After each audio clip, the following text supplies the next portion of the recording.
jurnal ini. Sekarang justru yang lebih banyak membunuh itu kalau orang di lockdown. Saudara, dan saya kira kita juga jangan terlalu berlebihan takut ya. Karena begini nih. Ada data nih yang disiarkan oleh Kompas.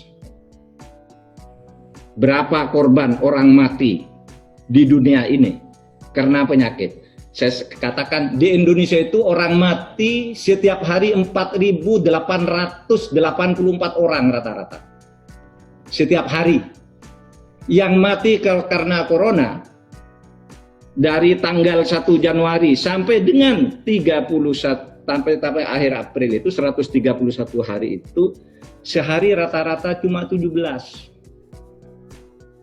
Angka kecelakaan mati karena kecelakaan lalu lintas itu 9 kali lebih banyak dari corona. Berkali-kali lebih banyak orang mati karena AIDS dan karena diare. Kalau di dunia itu yang mati karena diare selama 131 hari itu 560.000, yang mati karena corona cuma 280.000 itu seluruh dunia karena diare ya. Yang mati karena kanker itu 3 juta orang di luar corona.